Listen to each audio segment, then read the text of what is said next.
Irmãos, hoje nós vamos tratar de um assunto aqui que eu considero de muita importância para nossas vidas como discípulos do Senhor, como pessoas interessadas a caminhar segundo os ensinamentos do Evangelho.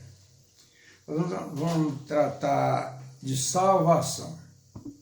A salvação é o fundamento das nossas vidas com Cristo.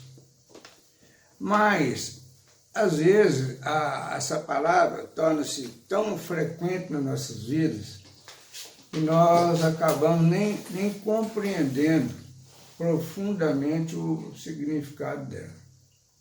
Salvação, sem a salvação, não existe nada. Nós vamos tratar desse assunto que está no livro de Lucas, no capítulo 3, no verso de 3 a 6.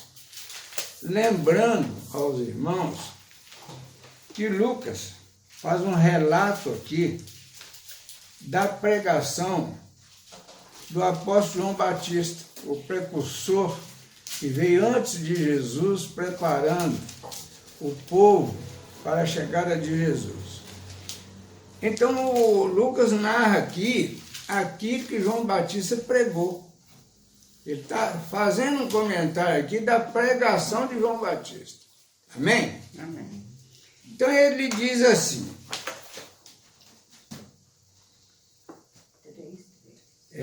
Lucas 3, verso 3 a 6. Ele fala assim: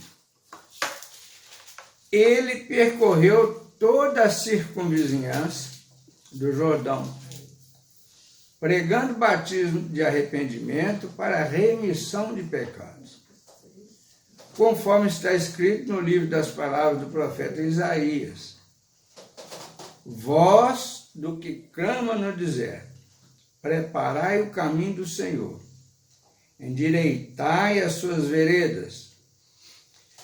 Todo vale será aterrado e nivelado, todos os montes e outeiros. Os caminhos tortuosos serão retificados, e os escabrosos aplanados, e toda a carne verá a salvação de Deus. Meus irmãos, o João Batista, segundo o entendimento que Lucas dá aqui nesse texto, João Batista veio fazendo uma pregação a respeito do que havia falado ou profetizado o profeta Isaías há séculos antes do nascimento de Jesus. Aí o João Batista pegou esse assunto, essa profecia de Isaías, para justificar, fundamentar aquilo que ele estava falando. Ele diz assim,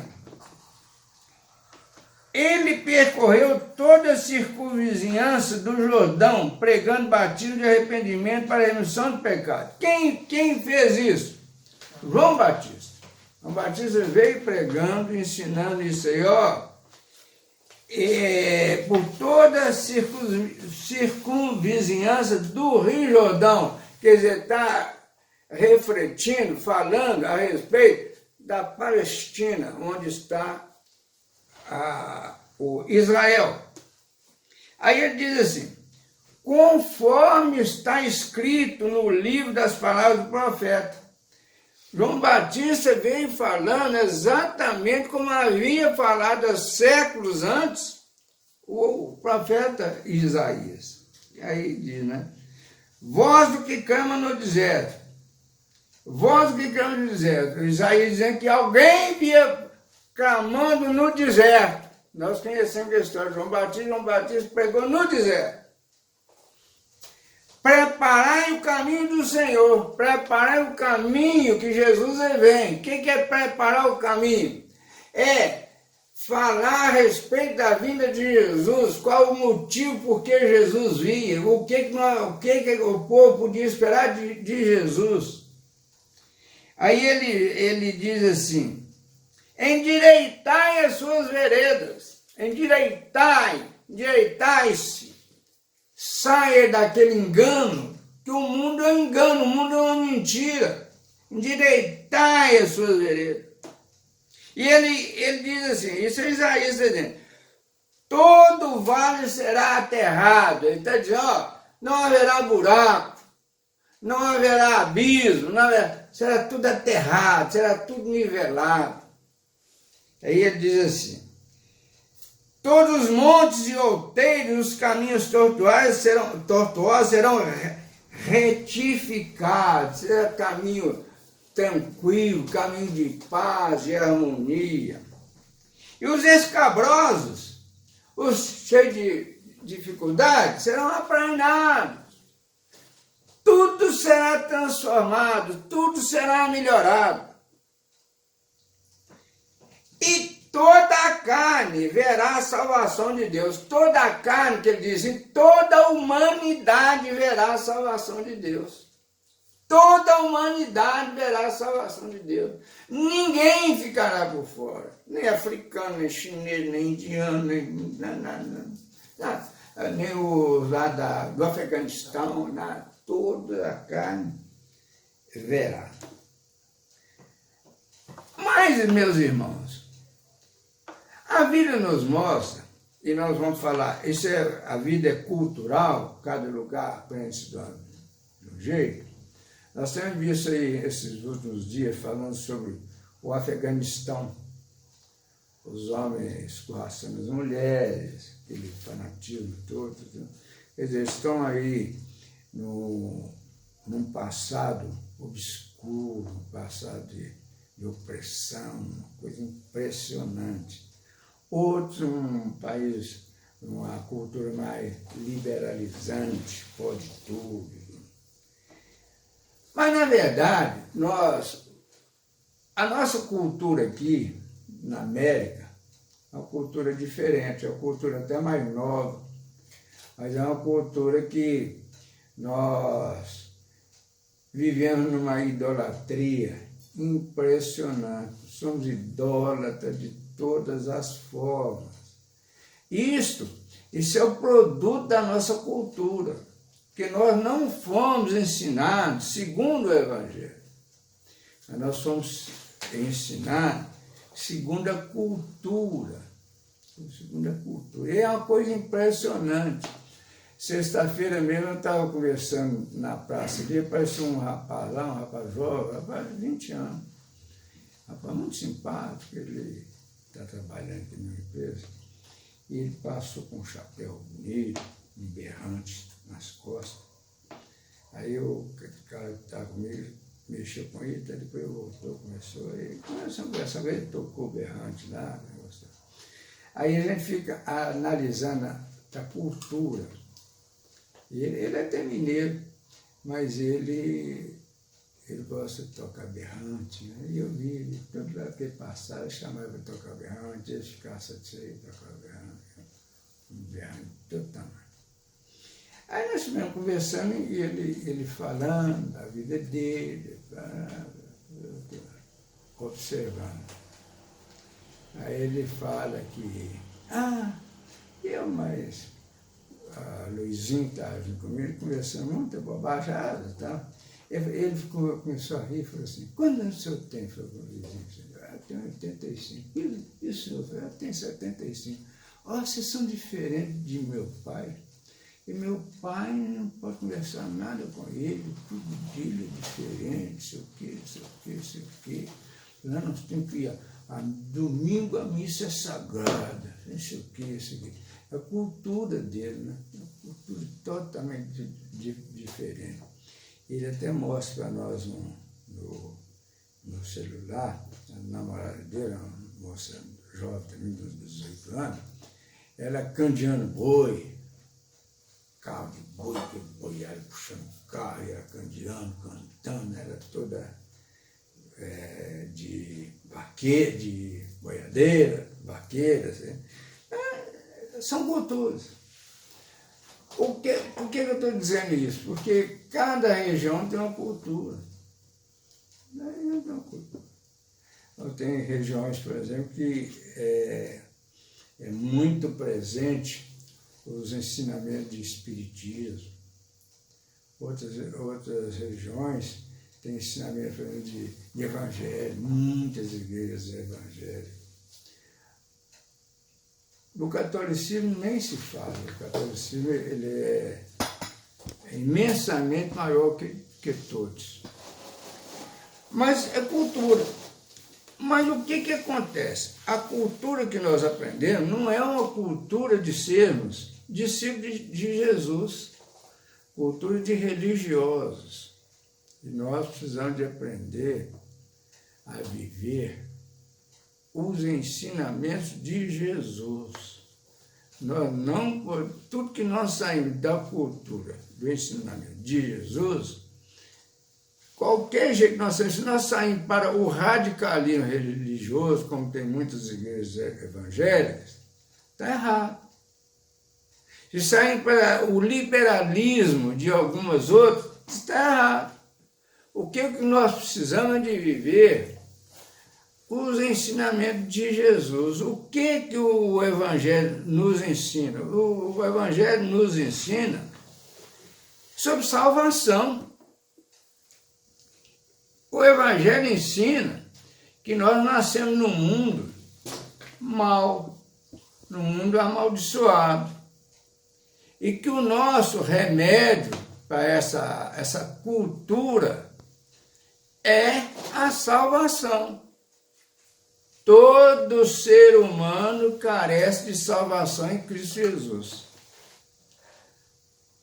Mas isso aí, mas cada um ensina de um jeito. Pois é, mas isso aí, Deus nos faculta a cada um de nós termos essa experiência com Ele.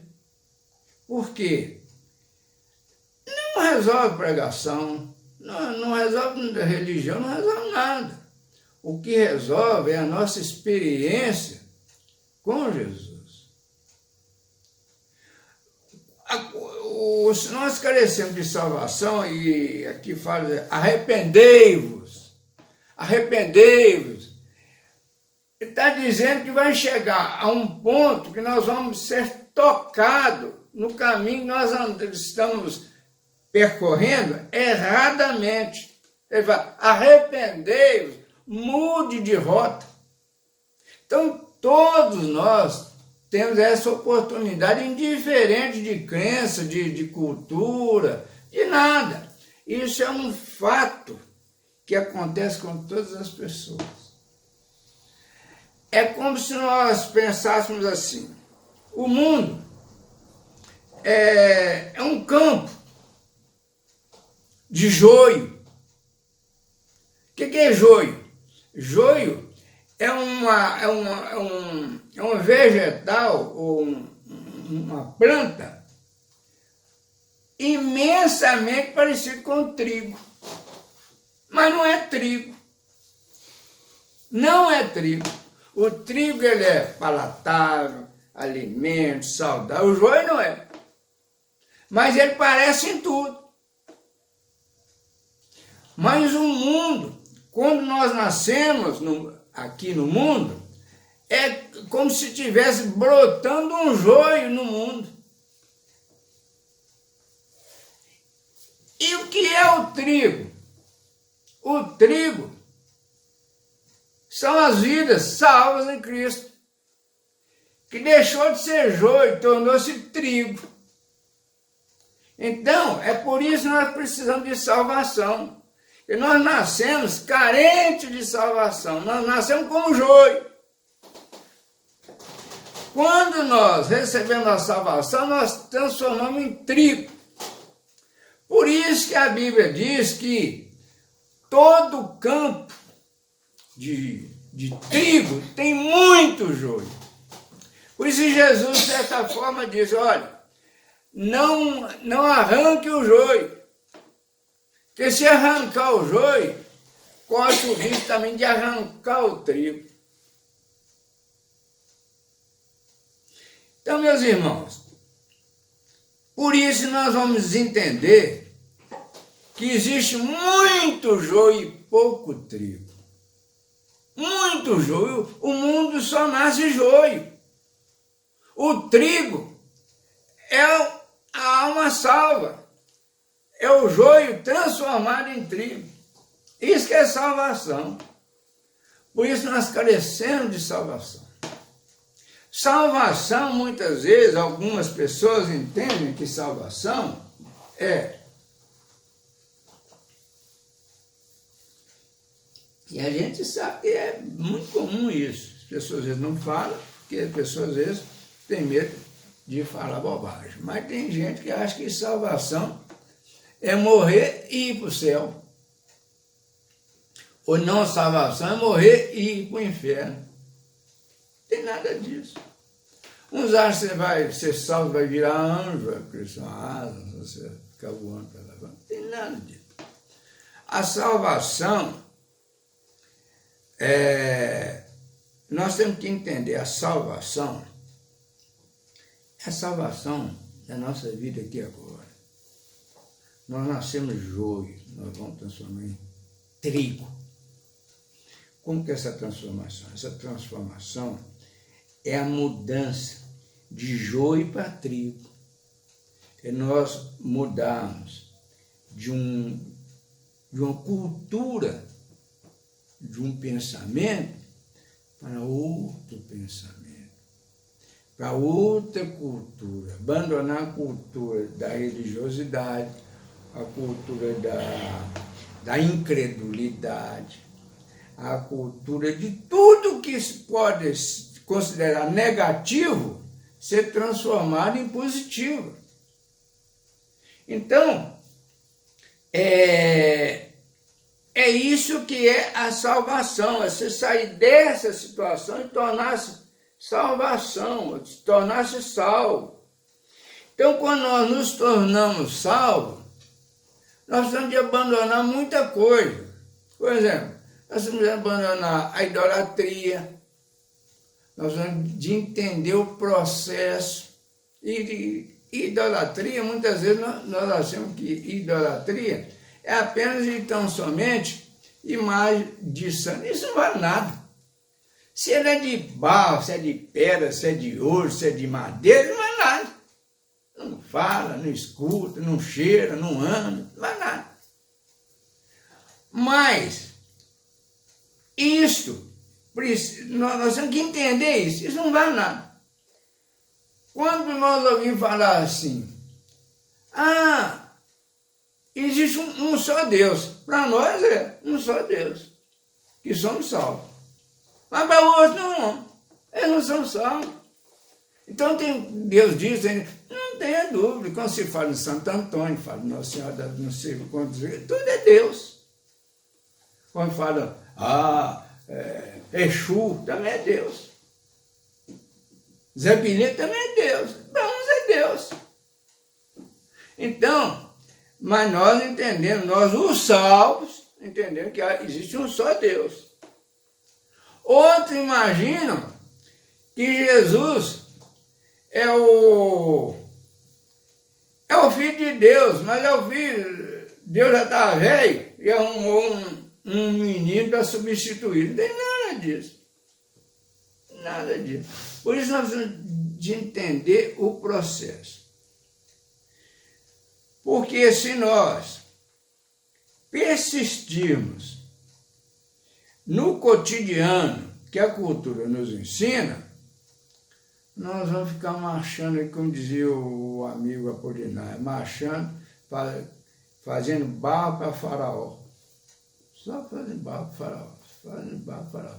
E quanto mais barro você faz, mais Faraó quer barro. Mais barro, mais barro, mais barro. É isso que as organizações ensinam, que a cultura familiar ensina, que as igrejas ensinam. É isso que ensina, fazer barro para Faraó. Porque todo barro que você faz, você está enriquecendo alguém. Eu vou fazer barro, fazer tijolo. Tijolo para crescer a obra de Faraó. Então, meus irmãos, nós precisamos de ter esse entendimento. Salvação é isso. Não tem nada diferente disso. É te salvar de uma situação que você nasceu o joio, e transformou trigo em trigo. Por isso que se nós fizermos uma estatística populacional do mundo, tem muito pouco trigo e muito joio, que é muito pouco salvo. Muito pouco. A própria Bíblia diz que o povo de Deus é um povo miúdo, é pouca gente. É isso, não. Agora nós não temos que preocupar com o que não é salvo. Não, isso aí não é problema. Nós não viemos para salvar ninguém. Tem um negócio de eu estou fazendo obra de Deus. Quem faz obra de Deus? Faz obra de Deus é Deus. Ninguém faz obra de Deus, não. Então, é isso que nós precisamos realmente de entender para que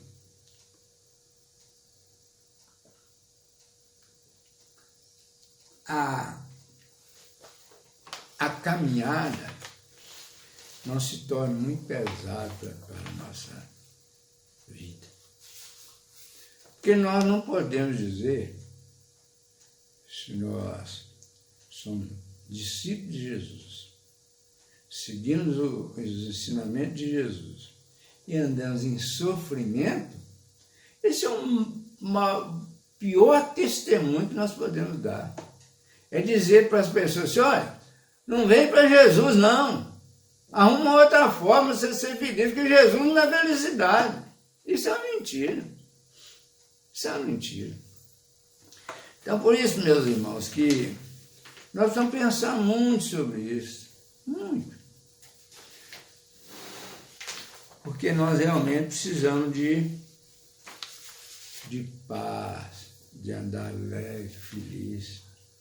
Se nós estamos felizes na nossa caminhada aqui, nós não estamos preocupados para onde nós vamos.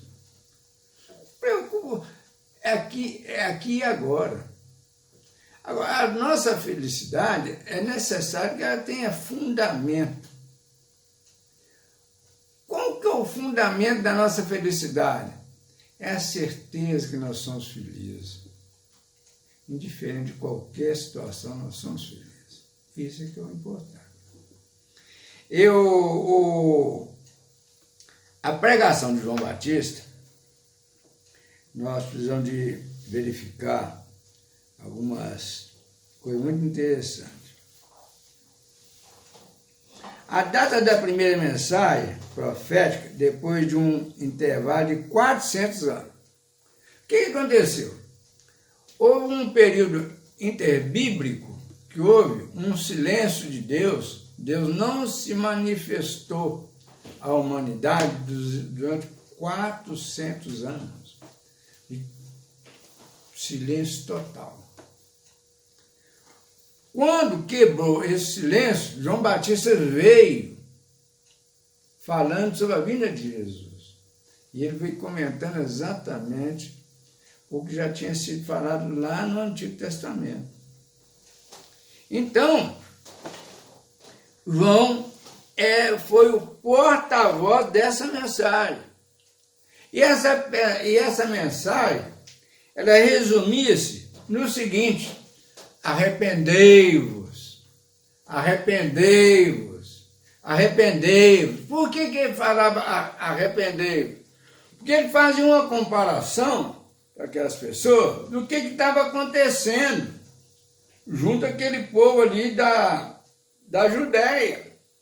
O sofrimento, os impérios mandando no mundo, uma hora o Império Persa, outra hora o Império babilônico, depois o Império Greco-Romano, não sei o quê, não sei o quê, não sei o quê. E isso não parou, isso continua. Hoje nós estamos aí divididos em impérios. Nós temos o Império Americano, mas nós temos o Império Russo, temos o Império Chinês, o Império por regiões, mas o Império está aí, está mandando. Então, dá para a gente ver, quando João Batista falava aquilo, João Batista chamava a atenção para aquele povo, para aquela ocasião que eles viviam, está vendo? Arrependei-vos, note o que vocês estão vendo, avalie o que vocês estão vendo, arrependei-vos. Saia disso. Aí, João Batista foi pregar nas margens do Rio Jordão. Ele saiu do centro comercial da cidade, foi pregar no deserto, às margens do rio. Por que ele foi pregar às margens do rio? Porque ninguém queria ouvir isso.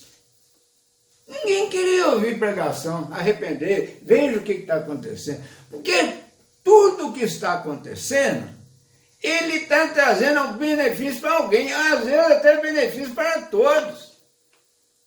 Porque o negócio é o seguinte, o benefício, ele é muito relativo.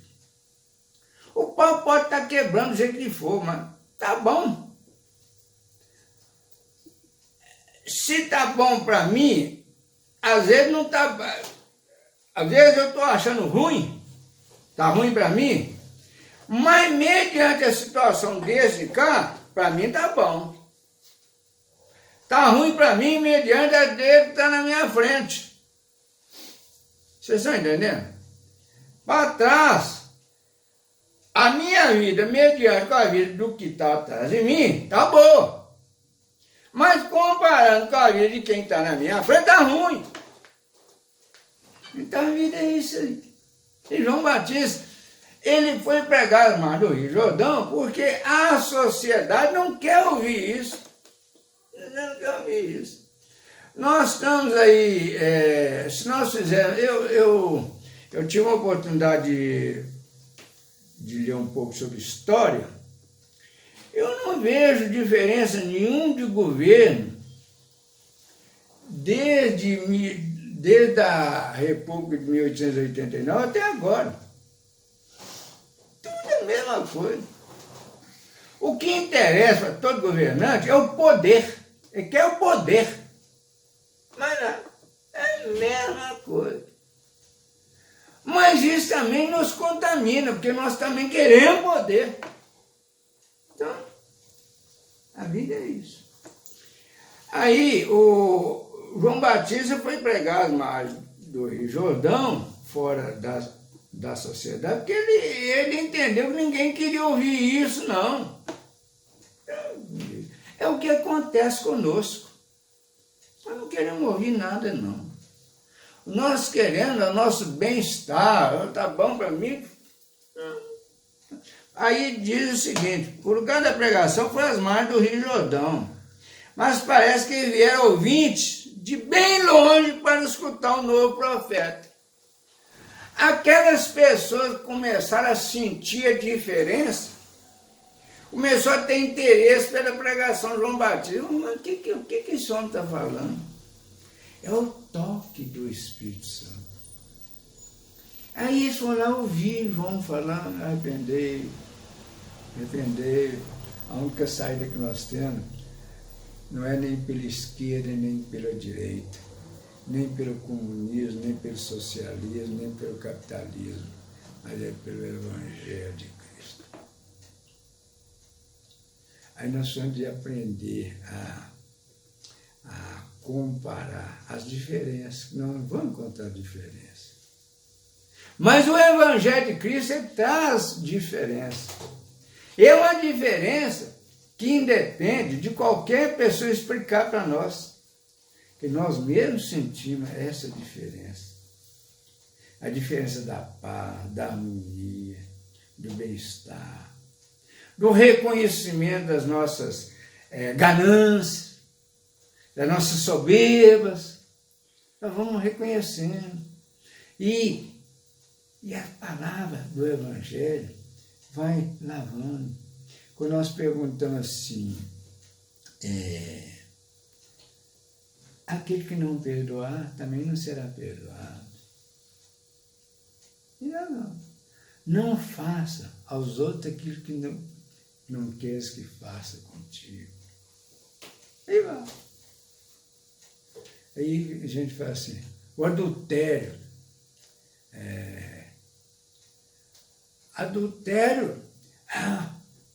O Evangelho já ensina.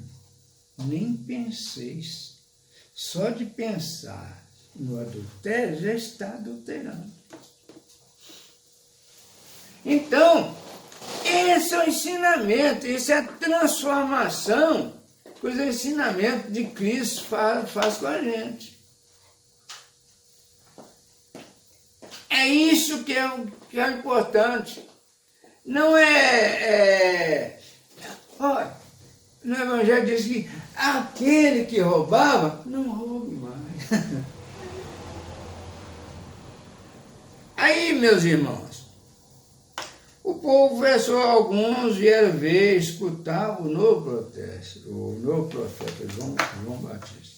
Isso é que acontece conosco. Nós começamos a ter contato com o Evangelho, começamos a mudar de pensamento, começamos a querer uma vida diferente, vida nova. Esse é que o Evangelho nos ensina. É o que nós precisamos para as nossas vidas. O propósito da pregação era aplanar os caminhos, ensinar um novo caminho. Mostrar um caminho melhor, um caminho diferente. Mostrar o caminho do Senhor, o caminho do Evangelho, o caminho ensinado por Cristo. Para que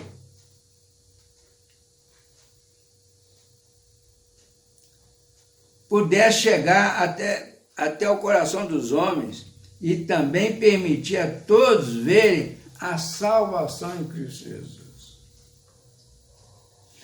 Então, João Batista veio preparando o caminho do Senhor para que ele pudesse chegar, para que a pessoa chegar até o caminho do Senhor, os ensinamentos do Senhor, chegasse até o coração dos homens. E também permitir a todos verem a salvação em Cristo Jesus. É notarem a experiência com Cristo Jesus. O estilo da pregação era arguir ouvintes asperamente. João, ele foi pregar longe porque o negócio dele é o seguinte. Ele fala, raça de víboras, arrependei-vos. Ele era áspero. Jesus vem com o coração, vem cuidando de cada um de nós, nos dando experiência cada dia. E nós podemos notar que todos nós temos experiência. Antes do primeiro contato que nós temos com Jesus, ele já fez contato conosco, Jesus na nossa vida.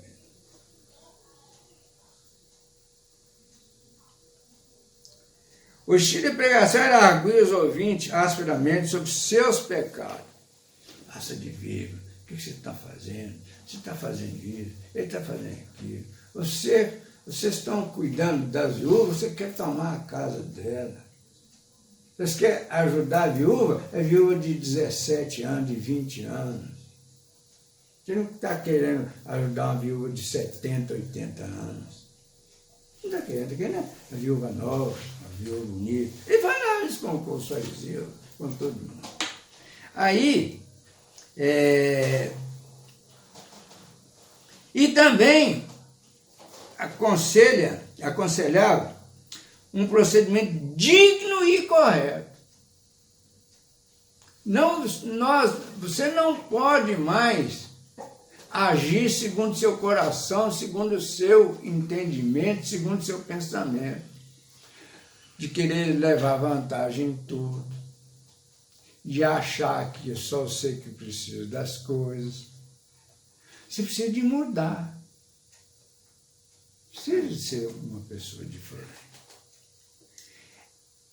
Essa foi a pregação de João Batista, que veio a ensinar o caminho de Jesus. Isso, meus irmãos, é o que nós precisamos. Nós precisamos realmente confiar que só Jesus. Não tem tem homem nenhum que mereça crédito, não. Tenha certeza disso. O homem, e eu digo homem no sentido geral da palavra, que o homem e a mulher é o ser humano. É do ser humano, nós somos mal por natureza, nós somos joio. Nós somos joio. E nós acostumamos com aquilo que nos agrada. Nós começamos Nós só questionamos aquilo que nós decidimos ser nosso contrário. Quando nós somos a favor de um time de futebol, aquele é o time maior do mundo, o melhor time do mundo. Os outros, é assim. A nossa corrente política é a única que não rouba, que não é corrupta. Tudo corrupto. Tudo corrupto. Todo evangelho que você vê na polícia, pode ter certeza que é corrupto. Deus não precisa de ninguém na política. Eu já ouvi muita gente falar que Deus precisa de homens dele no Congresso. Mentira. Deus precisa de alguém? Deus de ninguém. Tudo é mentira. Tudo é papo. Deus precisa de igreja? Mentira. Deus precisa de pessoas que dão bom testemunho dos ensinamentos dele. Pessoas que podem servir de testemunho. Uma pessoa que o Espírito Santo use para testemunhar para alguém. Deus não precisa de político, Deus não precisa de dinheiro, Deus não precisa de rico, Deus não precisa de pobre, não precisa de nada. Deus não precisa de nada, Deus é soberano sobre todas as coisas. Deus não precisa de nenhum de nós. Muito pelo contrário. Então, meus irmãos, nós precisamos de realmente